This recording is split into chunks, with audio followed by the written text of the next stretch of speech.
All Hi, right. I'm Warren Davis, Stinger Chemicals. I'm Lew I'm Bouchier, here with Lew race car Bouchier. driver. Race car driver. I'm Mr. Class. I'm Mr. C. For that's an inside joke for those that don't know, right? So Get your own lotus. here at the Hive with Lew Bouchier. Lew was our star racer in his car going up the mountain at One Pikes star. Peak. One star? Single All right, star. all right. Second fastest Porsche up the mountain at Pikes Peak in 2025. For those that haven't seen the video, look for our video. It's coming out. Look for all the different things we had going on with this car, whether it was cleaning it with our waterless wash and coating it with our ceramic coating to make it go faster up the mountain. It's beautiful. I couldn't get anything to stick to it. Couldn't get the decals, the stickers, the text stickers, nothing. That stuff's That's serious. right. That's what made you fast, Lew. So It makes all the air just fall straight off the car. exactly. So Lew, we're launching a new product line at SEMA, and Lew is a longtime friend of mine, and we got lots of stories that we want to tell you at some point. Some good, some we probably shouldn't say on the film, right? But one of the things that I wanted to point out was we sponsored Lew's car, or we went out there and we helped him a lot. But one of the things that I learned when working with Lew is what it takes to run a car up Pikes Peak successfully, right? This was Lew's second run up the mountain, and I think you were 8th in class. Was it 8th in class? Second fastest Porsche up the mountain, and 14th overall. Is that right? Incredible, out of a field of like 70. So we were very impressed with that. But one of the things I learned was, as I watched the whole process unroll before my eyes very quickly in like 3 weeks, running a race team and a race car up the mountain takes a lot of people. And it takes a lot of effort, a lot of coordination. You have to have a lot of trust in your team, and he had an awesome team. It was an awesome team. I joked with him about the team quite a bit, saying, hey, it's just like Kelly's Heroes, but at the end of the day, we want the gold, right? But one of the things that really hit me as I thought about that was how similar running a race team is to running a chemical team and developing a chemical line. So I thought it was so appropriately fitting that launching this new high-end quantum car care line and watching the race team, I saw so many similarities, right? You want the best products, you want the best team, you constantly test and retest. You're trying to gain tenths of seconds. We're trying to gain, slight angles of shine, performance. All these different things, they were so much the same, Lew. I think you said it best to me when you told me, well, Warren, there's like 156 turns. If I can get 1/10 off each turn, that's like so many seconds. And I couldn't do math that fast. I was just like my head going, oh, okay, yeah, okay. That was pretty cool. That's interesting that you say it like that. Looking back on it, I'd see you kind of whisper over to somebody and they'd run off, come back with stuff. And there was a whole kind of military chain of command your organization. A lot of things were getting done. A lot of people were doing their specialities, and there's a lot to clean a car. There's a lot going on. There's a lot of different products. There's a lot of different techniques, a lot of different styles, a lot of different chemicals, a lot of different applications. Much like racing, watching right? your guys come in and operate on this vehicle. It was kind of cool. It was neat to see. Yeah, That's fun that you mentioned like that. And vice versa, right? Your team, they did their thing, and we were standing back going, "Wow, this is kind of cool." They have tire warmers. What's that for? We got tire dressing, and guess what? Quantum, man, we got some tire dressing for Quantum. When we roll that Quantum out, the tire dressing is going to be incredible. We had the best looking tires in the race. Absolutely, we did. Fastest tires, too. Second fastest Porsche tires in the race, right? Boy, I get superstitious when I talk about our successes, but I guess sometime in life you deserve to be able to appreciate all the hard work. Absolutely. There's an efficacy to wanting to be good and a humility to being around these highly skilled people and teams and organizations. And to say that you're happy with any level of performance is almost superstitious. You're never quite there. Right. But when I see how these two teams kind of got together and how they operate together. It's kind of fun to see because you probably never really get a completely clean car, 100% clean. And you probably never get a race car that's as fast as it will always go. But to want to be as fast as you can go and to want to be as clean as you could possibly be, it's crazy. And to think that, oh, that car's clean, that might be hard for you. But for me to look at, oh, that car's fast, that's kind of a challenge. It's never quite there. You know, you want more. It's kind of like calculus. I think when I took back in our days at UT, I think I took a calculus class and It's not fair. I remember asking questions. What is this as it approached delta? What does that mean? I was well, it's trying to get to 0-1, but it never gets there. So it's kind of like that, right? You're trying to get fast, but you're never going to get there. And that's what makes the expertise. We're trying to get clean, but we're never going to get there, right? Failure, failure, But- failure, failure, but- failure, failure. With quantum, we're going to get you as close as you can get. And Can you make it less sticky so like my tech sticker can stay on the car? Less slippery. But let me in the race? well, that might slow you down 2/10 there, Lou. Less slippery, yes, please. That Can might- you have a line like for race cars where the stuff actually sticks to the car? Well, we can clean off a little spot or not coat a spot, and that way your stickers can That stick. was Right? hilarious. My guy's like, there's not that's all falling off. But it was a good time, you know. So again, you know, like I'm saying, is everything we did on that mountain, there was a semblance to this line. You know, it was the Quantum B car, and it was fast. It looked good. It performed well. And you know, all the things I could say about the car, I could turn around and say about that's what our line is. That's the provenance of our line. So it was so fitting to have the opportunity to wrap this car and be part of this race to launch this new product line for the end of 2025 at SEMA. The car will be at SEMA, so it's going to be pretty exciting. We're going to have some teaser videos coming out, and you can see. I mean, it was a lot of work, Lou. I don't know how many man hours you had in that race, but I could tell you right now, All of them. Yeah, we had a ton of man hours in product development, and I would think that's the same thing. The race car development, it's like 20 hours a day for forever, and you never get there, right? We're already on to next year. We're already on to improving what it was that we did. We're already on to wanting to maximize what it was that we figured out we could maximize. We're already wanting to be more efficient. We're already wanting to do something that we're already wanting to win. Exactly. Now that's what I want to talk about next year. We're coming next year, and it's going to be even more exciting. And Oh, yeah. what's even more fun is the Stinger team had so much fun up there, and we had so much fun launching this product line. We even thought about, hey, there's some other venues we want to launch products with, right?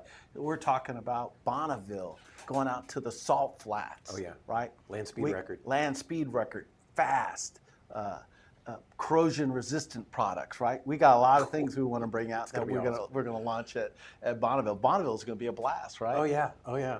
It's gonna be the world's fastest Indy, and we're gonna come up to tech and be like, you can't be here. Once we trick them into letting us in their race, we're gonna get a world record. Absolutely. That's what it's all about here at Quantum Stinger. We want to bring the best products with some of the sharpest minds, and it's not a product that we developed in like 24 hours, right? This was years and years and years of development. Lew's racing provenance and his racing experience, it didn't happen overnight. It didn't, you know, some people may think it happened overnight, but, you know, I remember racing with Lew in Russia back in, what was that, 90, 91? And he was pretty damn fast back then. Oh, I blew up my first Porsche motor with Warren in the car.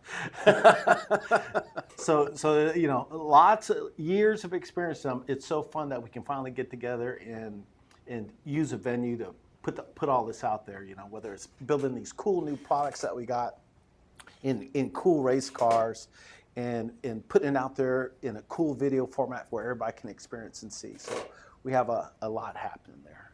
I love this relationship. I love having a car wash chemical company be the sponsor for this race event, specifically Pikes Peak.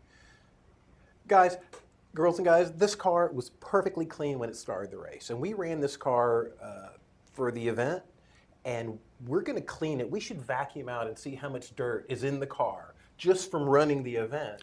Probably to take see- probably take several pounds out of the car. It's amazing how in requirement car care products are for Pikes Peak. You're just picking up filth in every single area of that car. Right. I've never seen it clean before. Right. Till you guys came and you had a little product for every little area of the car. Every little area of And the all car. of a sudden I come back and I'm like, recognize it as my car. Yeah, we used our waterless wash on the amazing. car in downtown Colorado Springs at Fan Fest. Yeah. Had great results with Straight it. off the track. Straight off the track. It was crazy. And you know, when I saw the car, I was like, man, we need to get this thing to like a wash bay, get some water and everything. And my guy said, no, we're going to put the waterless wash, and we did that, and it was incredible. We got great videos. We'll show you that on the videos too. Great videos, how the before and after on that. So you know, really exciting things. Really exciting to have Lew here. A little history about Lew and I. You know, I won't go too far back, but you know, I think Lew and I met from a mutual friend of ours, and I never forget the first time I met Lew. I don't know if he remembers. And I think this is the first time, Lew. I don't remember. I was at a friend of mine's house, and it was a mutual friend of ours, and he pulled up. And I think back then you were driving a hopped up LSC with a Kenny Brown motor in it or something like that, right? really fast. Luxo Mustang. Luxo Mustang, right? And I don't know. He had a big jam box in the back, and he pulls up, and I tapped my friend Sugarman. Who's that? He goes, oh, that's Lew. I said, oh, okay. I said, that's a pretty cool car. He goes, yeah, it's probably a bad idea he's here, Warren. I go, why is that? He said, I don't think you should meet Lew. I said, why not? He goes, man, because you guys are going to be trouble. And that was the beginning of a long friendship and relationship. And he was right. You know, we got into trouble, but it was all good trouble, right?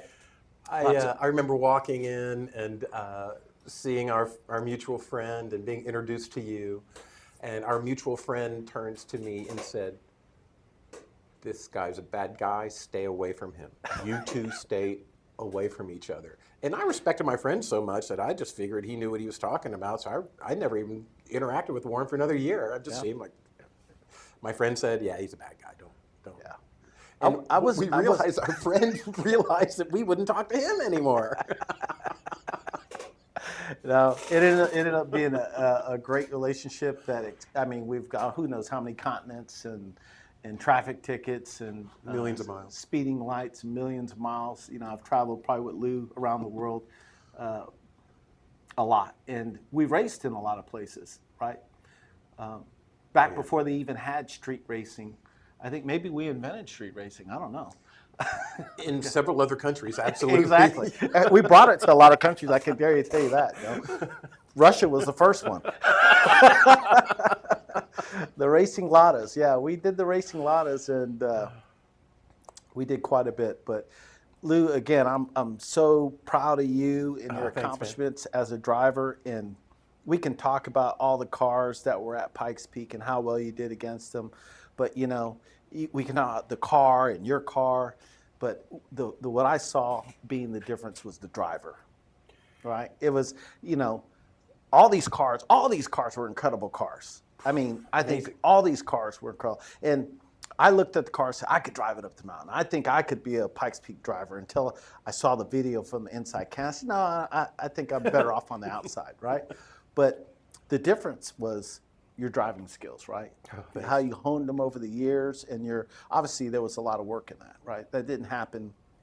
You didn't wake up one day and hit the easy button, or you didn't sleep at Holiday Inn and all of a sudden figured it out. I know you put a lot of pre-race prep into that, and it shows, right?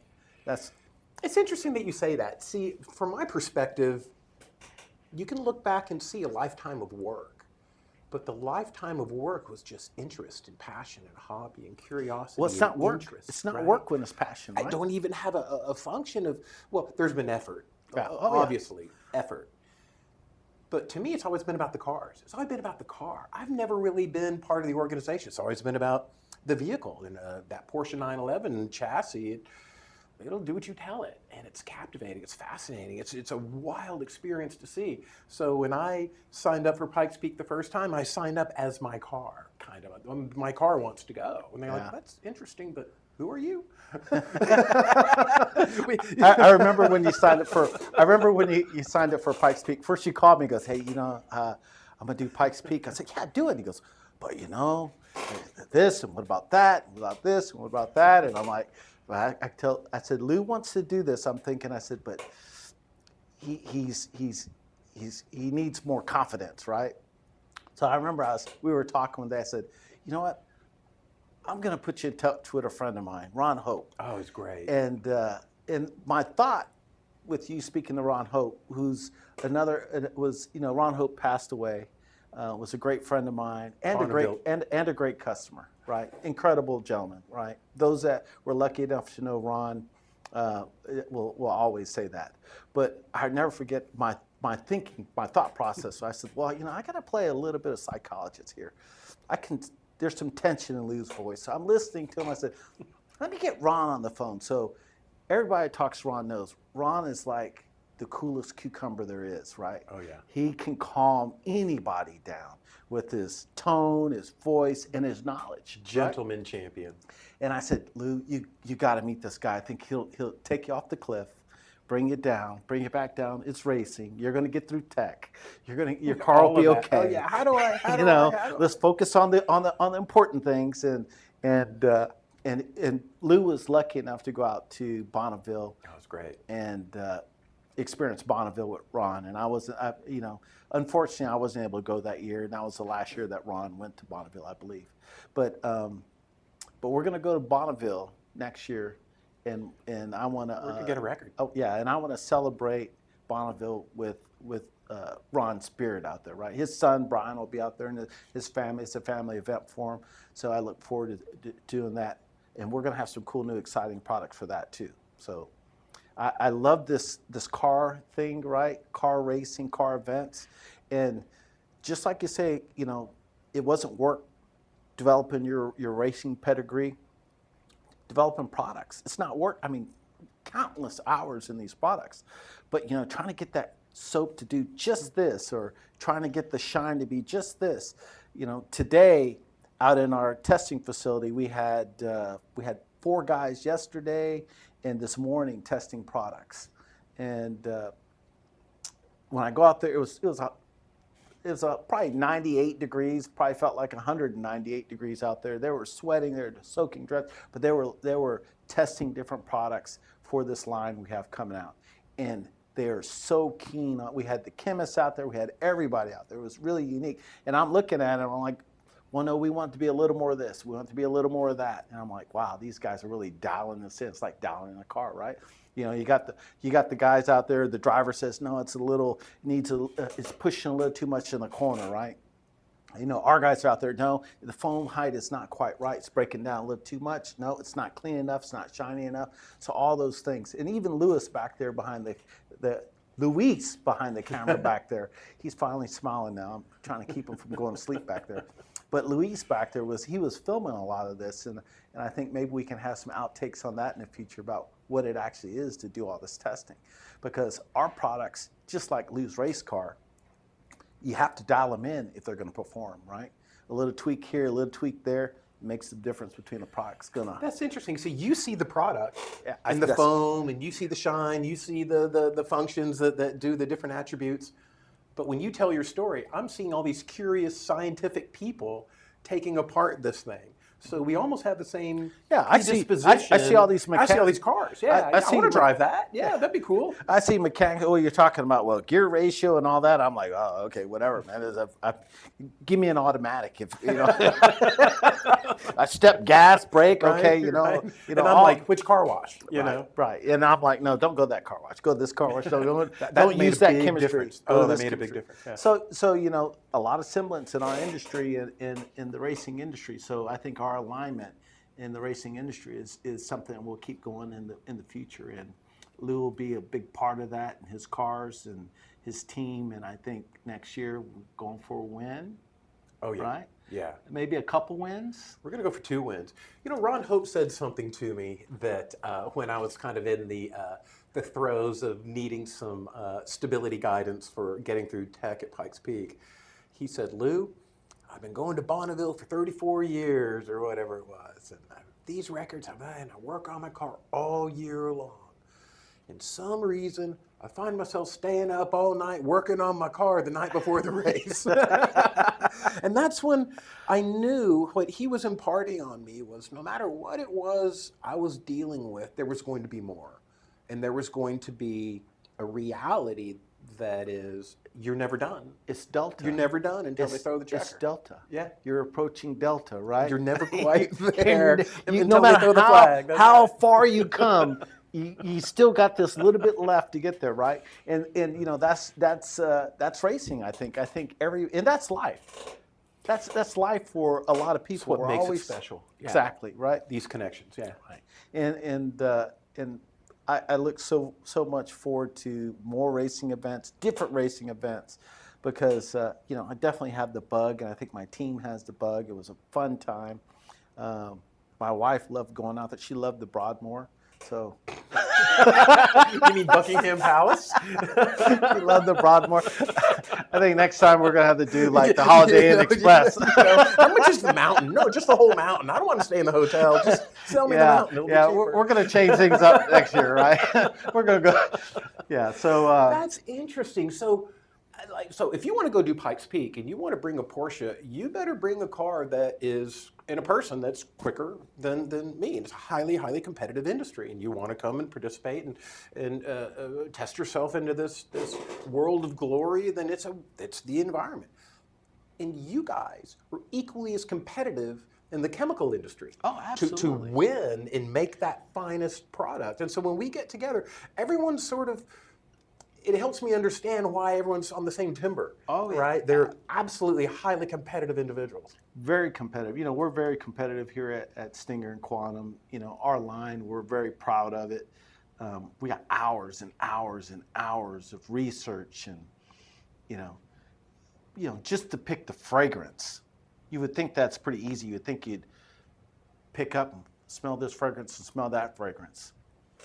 You know, I never forget the time, I was talking to those that know Dan Burrows, our national sales manager, our detail director. I said, Dan, he was asking about fragrances, and Dan's very curious, and he wants to be involved in all the product development, which I think is great, right? And so I said, okay, Dan, you want to know about fragrance? I'm going to take you to a perfumer. So we went to a local perfumer here in Houston, and so I meet him, and we do business with him. He's one of several perfumers we do business with. We go in his sample room. He has probably the perfumes come in little bitty bottles for you to open. You take a dip and you smell if you like it or not. Well, in his sample room, he has probably like 2,500 fragrances. And for me, after I smell 3, I'm done. And I think that really overwhelmed Dan. He's not competitive. But I tell you what, he left that day and he had ordered, I think it was like 50 samples. And he knew what he wanted. And that's great. And so he could smell 2 or 3. But then what he found out is you take it to the other professional, the 2 or 3 you think that he likes, say he likes 2 or 3 different ones.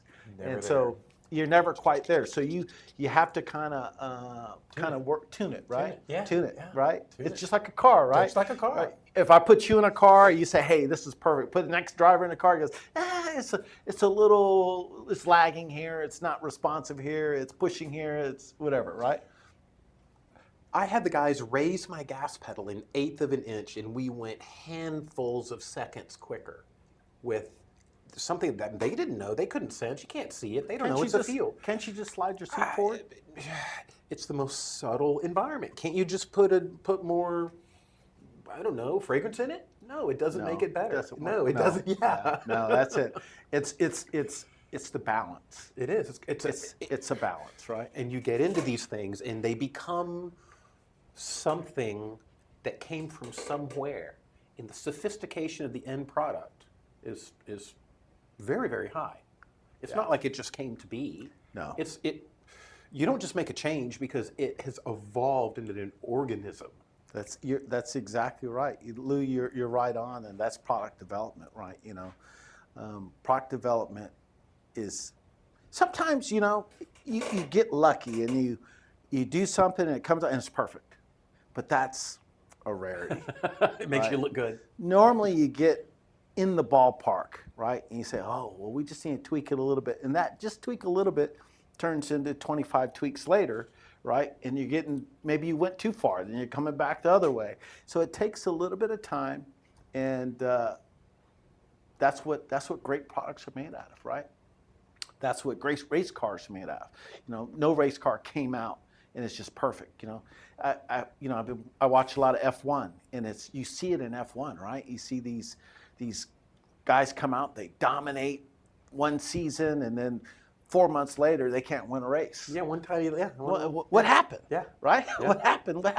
Half a flat, half a turn. Little tweak here, little tweak there. That maybe they didn't. You're out. They didn't put the sticker in the right place, or they didn't have sign the the right document. They didn't have the right. Right.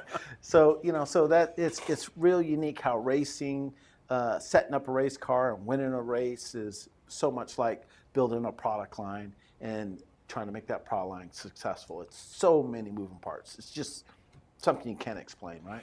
It's kind of fun when you and I have dialogue about our lives and our industries. We do connect about it because it is a chain of command type of thing, and a leadership thing, and a mobilization type of thing, and you have to divest with authority, and you can have all of the responsibility, but none of the authority over that attribute because you've divested it, because the chain of command requires, it gets so large, you end up mobilizing these brains and these minds and these expertise, and when it comes back around, it's such a luxury to be able to listen to somebody that has defined a solution for you.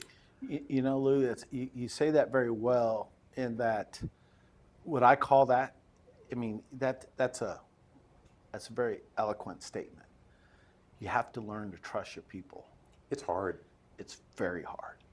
And it's micromanaging competitive people. It's impossible. When you find someone that you can trust, man, that's what makes it insanely strong organization. And that's what what you win. Yeah, that's what I saw on your team this year. I saw your team, man. These guys were on it, man. I'm like, wow. All business. And I could see that you trusted them, and I was like, wow, this is great. All business. And it was all business, man. There's people in my car, on my car, starting going to all the way, just blind eye to it because they were. And that allowed you to focus on what you needed to focus, right? That's a great team. That's a great team at Stinger, to have guys that can know what they're good at and are trusted. The people around them trust them to do the good job, and we cut them loose, and they develop products. And they come back and they show me stuff, and I'm like, wow, that's pretty good. Yeah, they're good. That's pretty good. That's pretty nice, So great. So that allows me to do things maybe it's not as important, or do things that I'm good at, that it's just a great thing. So Awesome. Well, Lou, I want to thank you for coming down to Houston, Texas to see our facility, come hang out in the Hive, tell you a little bit of your story. Let me tell your story a little bit. There'll be more segments to come, and I think we'll have a lot more stories to tell. Oh, it's going to be fun. I think there's some deep water here. We're going to be able to tell some leadership business stories. We're going to be able to tell some fun coming of age stories. We're going to be able to give some very technical, detailed information about how do you get to where it is you need to be in a chemical world or a business world or in a Pikes Peak automotive world. That the information in my motorsport world is coveted and protected and vaulted and sandboxed by every single team. And I always wanted all the experts and the finest people to work for me. And it was a challenge my whole career because they all wanted to compete against each other. They didn't want to come and work with each other. It's not even part of their mentality. And slowly but surely over the last few decades, I've gotten all of them together to work for this common greater good. And when you get that opportunity, it's super rewarding. Super rewarding. It transcends so many things in a more youthful industry.